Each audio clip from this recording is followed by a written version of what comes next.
Welcome to the podcast, Amazing Tales About History, and I'm your host, Mike Allen.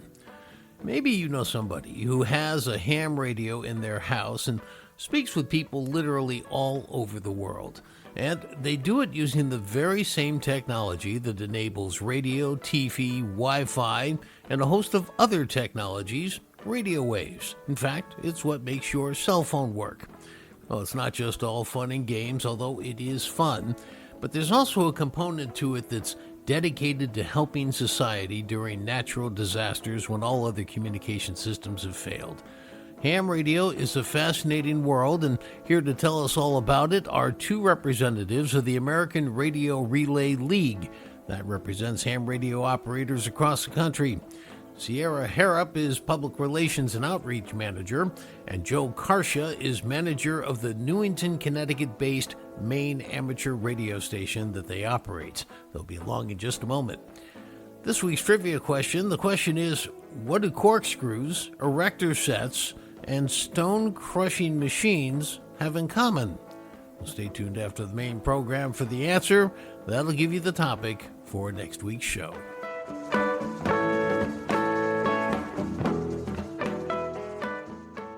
Well, as some of you know by now, I'm a former radio guy.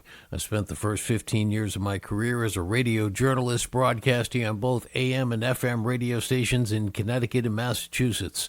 Radio stations, of course, are regulated by the FCC, better known as the Federal Communications Commission.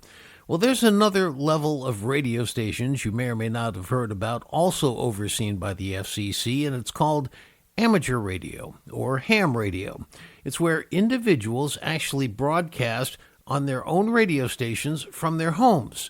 They just have to use special frequencies that are assigned for this so they don't interfere with the radio station signals you find on your car radio or your home radio receiver. Well, humans discovered the existence of electromagnetic radio waves back in the 1800s, and they are the basis for all modern communications: radio, TV, Wi-Fi, Bluetooth, cell phone, citizens band radio, also known as CB radio, and yes, ham radio.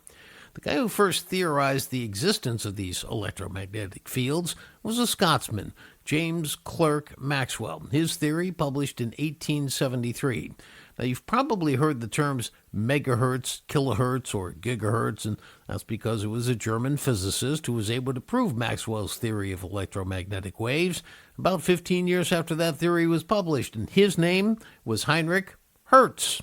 Well, then an Italian got involved in these discoveries, and in 1896, an engineer that you've heard of named Marconi went to London and demonstrated that he could send a message 2 miles away from where he was standing without using any wires.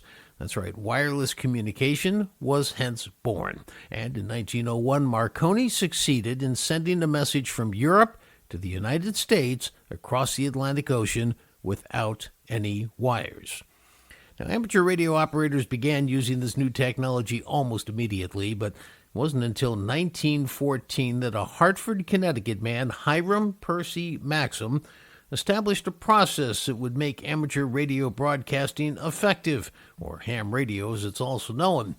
Now, shortly after that, the American Radio Relay League was formed, based near Hartford in the town of Newington. Today's interview with two of ARRL's representatives was done while they were at the site where W1AW broadcasts from. It's the station for the national organization. With us today are Sierra Harrop, she's Public Relations and Outreach Manager, and Joe Karsha, who's manager of that Newington, Connecticut-based main amateur radio station. So Sierra and Joe, it is great to have you on the program because all of our communications, whether or not we know it or not, come around electromagnetic fields that were developed theoretically back in the late 1800s, and we've gotten very sophisticated since then. But I want to start off with a very basic question. We call people who have these amateur radio stations in their house, we call them ham radio operators. Sierra, can you give me an idea where that word comes from? Sure, it was an insult originally, back when railroad telegraphers first became wireless operators in the early 1900s. At the same time, people were taking up wireless as a hobby, and they were not very good senders of telegraphy. And so there was a pejorative among railroad telegraphers, ham-fisted. And so when all these amateur stations came on the radio waves and were using Morse code over the air and not doing it very well, all the old pros called them hams, short for ham-fisted. And amateur radio operators at the time kind of looked around and said, you know what? Yeah, we'll take it. And they ran with ham as a badge of honor, and it has continued all these years later from its origins and in the very early 1900s. Now, I want to just make sure that we don't lose the audience on something, and I want to make sure I set this up right before we get into the next line of questioning, which is simply, and you said something very important, Sierra, when you use the word wireless. And for so many years, all of our communications, the first telephone with Thomas Edison and all that, it was with wires. And then when you had, as you said, telegraphy, these were people who operated a telegraph, usually in the old days between railroad stations where they would punch out Morse code, again, over a wire. This was used during the Civil War. And then all of a sudden in the late 1800s, this is when this whole field of wireless came into play. And this was a phenomenon that is kind of underappreciated today, and it plays into so much that we're going to get into. I just wanted to make sure we kind of got into this. Now, everybody knows radio stations, and I think that's where they stop, with their thought of radio. But it's really so much more than that. But in a way, amateur radio operators are really like operating a radio station on a different frequency, right? Oh, absolutely. And everybody in modern life operates a series of radio stations. If you think about your cell phone, well, it's got a wireless connection. It's got a Wi-Fi connection. It's got a Bluetooth connection. Each one of those is a different radio. They're bound together in this neat little box with a screen, and we use it to send pictures to each other and make phone calls and send texts, but that's all via wireless technology. If you're listening to this podcast on Wi-Fi, you are operating a radio. And so what ham radio operators do, amateur radio operators, we take advantage of chunks of radio frequency that are kind of in between, say, the cell phones and the TVs and the AM broadcast stations. There's frequencies in there that are allocated for amateur use. And we kind of think about those frequencies almost like the national parks of radio. They're set aside from commercial use. They're set aside for recreational use. We can use them. We can enjoy them. We can't profit off of them, but we can make use of this natural resource that is the electromagnetic spectrum. And if people think that ham radio is different from what they do, I'd point them right to their cell phone or their home Wi-Fi network, because everybody's using radio. We just forget about it now that the antennas have gotten smaller and internal. Very good point. Now, both of you were in your teens when you first got interested in amateur radio. Joe, when did the bug bite you, and what was it that drew you toward amateur radio operations? Well, I would have to say I was, first off, the nerd in the family. I was actually doing what was called AM SWLing, or AM shortwave listening. I had this clunky old radio. This is when I was quite young, and I would listen to AM broadcast stations. As the day progressed, stations that were local to me that I was able to receive with no problem suddenly became a little distant, and now distant stations hundreds of miles away on AM broadcast, I would start to receive. And so that's where I actually got bitten by the bug. And thankfully, my parents supported that hobby by always getting me these little crystal radio kits. But it wasn't until my father actually started to learn about Morse code, and he started talking about amateur radio. And I thought, oh, this is cool, because not only can I receive, but I can also transmit, and I can talk to these people. It helped getting me, well, this job here as the station manager of W1AW. I want to go back and talk about this American Radio Relay League and why is it called Radio Relay. This was actually a Hartford guy named Hiram Percy Maxim. And Sierra, can you tell us a story? I guess there were limited ranges for the first amateur radios, and you couldn't really send a message, say, from Hartford to California, and you had to rely on others. Is that the gist of it?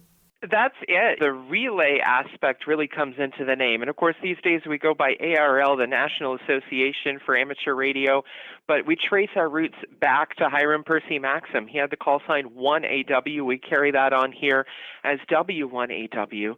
He was trying to send a message from Hartford, and he was trying to reach a friend in Springfield. And if you think about that, that's not very far. These days, it's a 20-minute drive and a quick phone call away. But if you consider in the 19-teens, it was a feat to get a message. And so he was trying to communicate with a friend there. The band conditions, the radio conditions just didn't let it happen. And he thought, well, what if there was somebody in between that could take my message? They could hear it, say, in Enfield or Windsor Locks or somewhere up there, and relay it, because maybe they could hear it from Springfield if it was one of those northern Hartford County stations relaying it.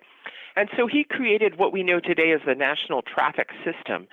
In its infancy, it was just a matter of you copy down what I say verbatim, and you send it to the next station verbatim, and it keeps on going down the line until it gets to the receiving station. And that is still in place today. Anybody can find an amateur radio operator in their neighborhood and say, hey, I have a message I would like to get to literally anywhere else in the world. And they will go on their nightly net. You send your traffic in. It's acknowledged verbatim. It's handled very formally, almost like an old telegram. It goes up to a regional net, which goes to an area net, and it gets transmitted to the part of the country or the part of the world where it needs to go, and then it goes back down one of these local nets, and usually winds up with a local ham in the receiving area, picking up the phone call and calling somebody and having to explain a little bit about, what this is and how this message got to them.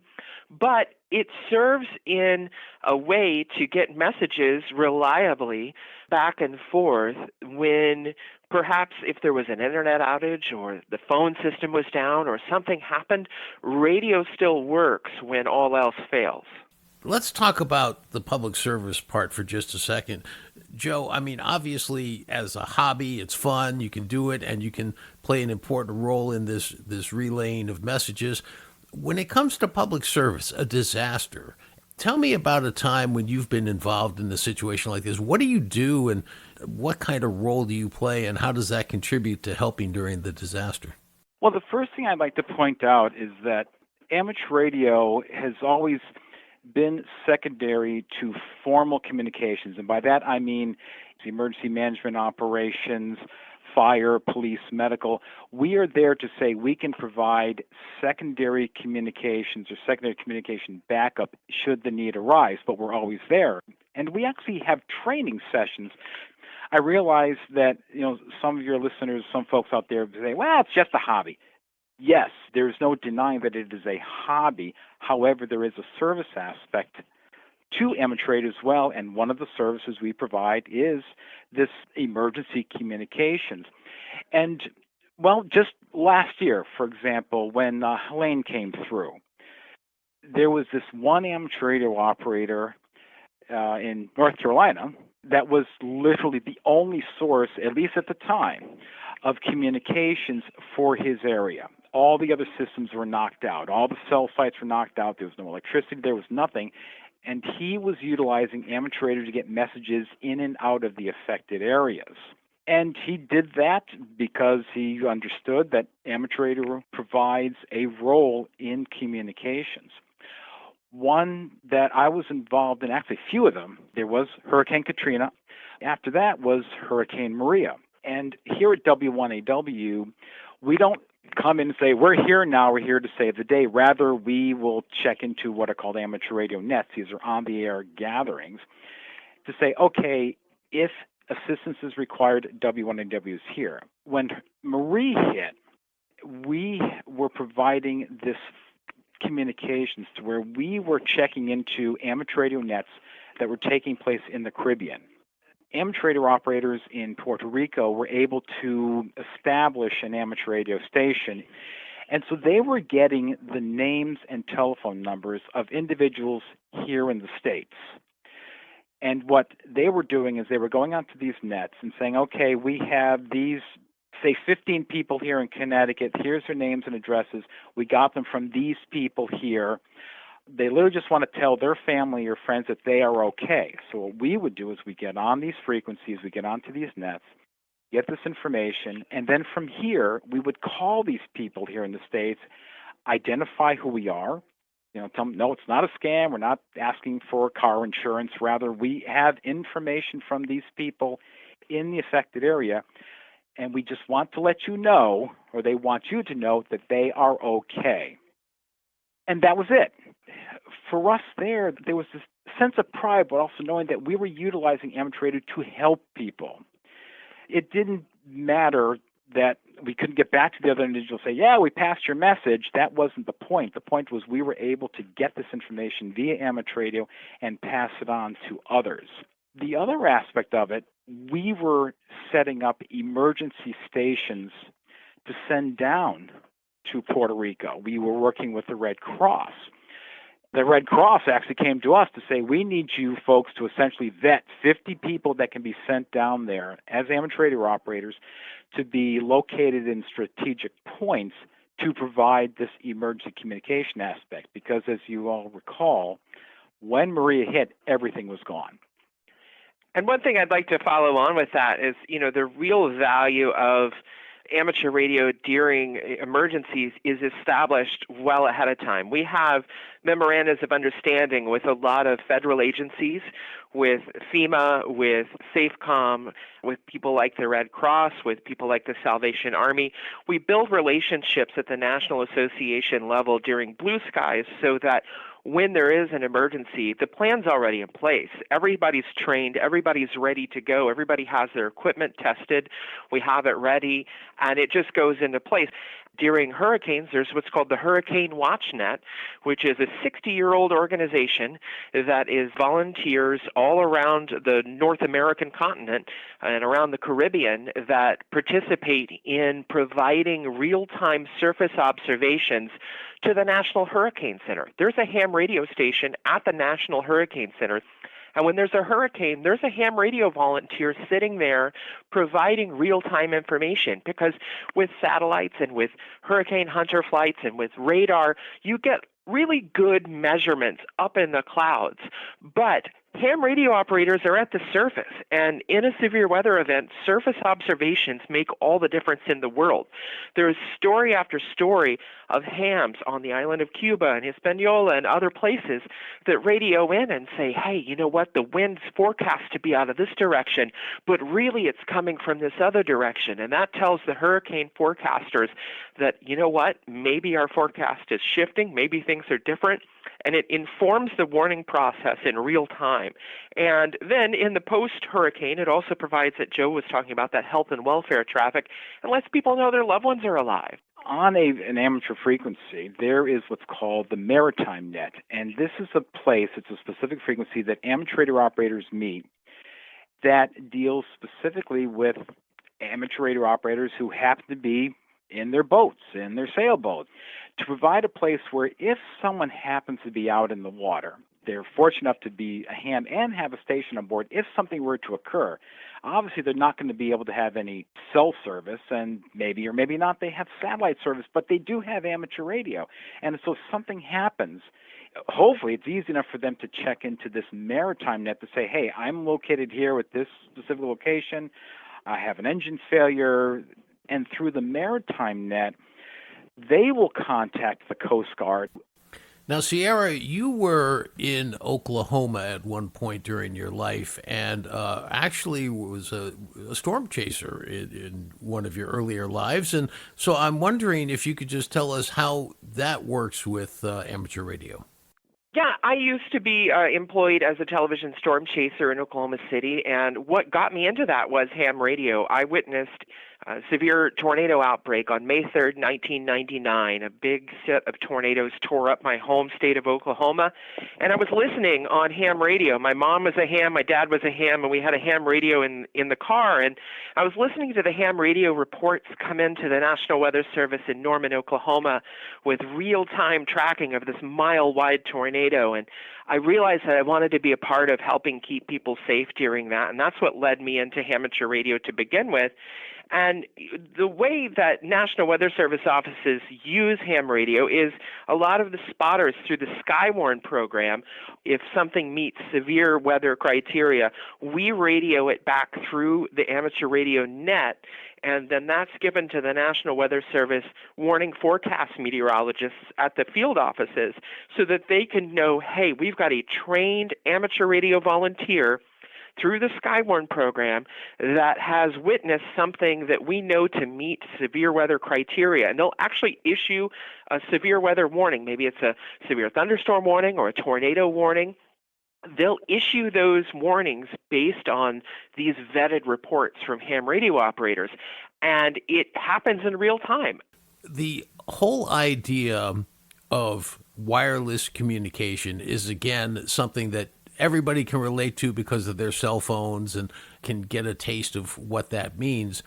But what you guys do that I think is very interesting as well is you actually are able to communicate with the space shuttle, for example. We're going to be using radio waves if we ever want to go to Mars. We search for radio signals from far off galaxies in outer space because that's the communication we would be able to pick up. And sometimes we do pick up signals that we can't yet explain or decipher, but they're out there. Maybe just comment on all of this as a sort of a big picture area of radio operations.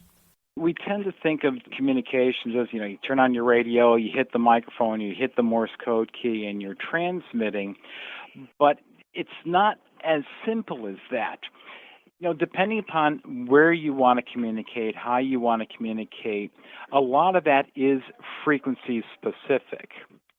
During the day, you can hear AM stations that may be local to you. At nighttime, because conditions change, you are hearing stations from hundreds, if not thousands of miles away. Well, that effect is throughout the entire electromagnetic spectrum. And so if we were going to talk to stations in Mars once we colonize it, we wouldn't be using necessarily what are called HF or high frequencies. We would be using VHF, if not microwave frequencies, which amateur radio operators do have an allocation on. So we would need individuals to understand how microwaves work. And one little thing for your listeners, in our lobby, there is a trophy called the Elser Mathis Cup. It was envisioned in 1929 to commemorate the first two-way amateur radio contact between Earth and Mars.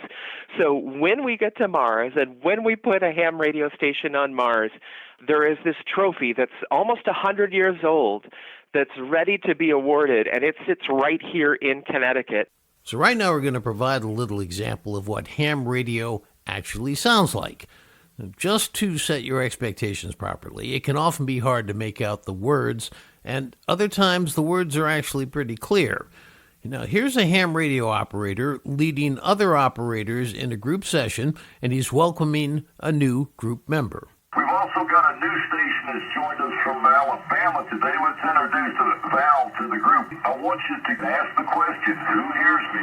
And then just listen. Don't say anything. The guys will come back and give you a signal report and location. That'll let you know where you're getting out to at this moment in time, Val. So it's your turn to go. Go ahead. So that new operator gives out his call signals, and the others, many of whom were very far away, respond back one by one to tell them they can hear him. Now, keep in mind, this newcomer is from the southern state of Alabama, and to help you understand what you're about to hear, because it's really difficult to hear, especially if you're not used to these types of transmissions, there's going to be 4 replies from Northern California, Ohio, Connecticut, and Tennessee. Well, in the state of Alabama, 2 years in Northern California, 5 for Ohio, Ralph. You're 5 and 7 in Connecticut. Right out here in Tennessee. It sort of sounds like the first transmissions when Neil Armstrong set foot on the lunar surface back in the 1960s. Well, that group that Sierra and Joe works for is supporting teachers in the STEM fields of science so they can teach the next generation of children, the ones that are going to take us back to the moon and eventually to Mars, all the time using the same wireless communication technologies that ham operators use today.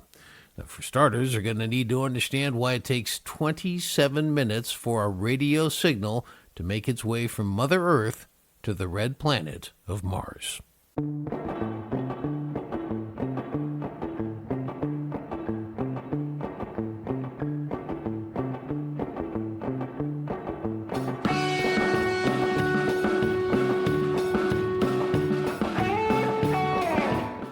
wraps up this episode of Amazing Tales About History. Now, if you want to get involved with ham radio, it's actually relatively inexpensive and quick to get your license and a home station set up. Just contact the National Association for Amateur Radio in Newington. They'll get you all set up. And I want to thank our guests for today's program, Sierra Harrop, who's Public Relations and Outreach Manager for that group, and Joe Karsha, who manages the Newington, Connecticut-based Maine Amateur Radio Station. Well, the answer to this week's trivia question, what do corkscrews, erector sets, and stone crushing machines have in common? Well, they were all invented in New Haven, Connecticut. Next week on Amazing Tales, you're going to find that so were a large number of other things, some of them rather zany and others crucial for society's development. Going to hear all about them next week. Amazing Tales About History is a production of True North Associates, LLC. This is Mike Allen. Be safe and stay healthy.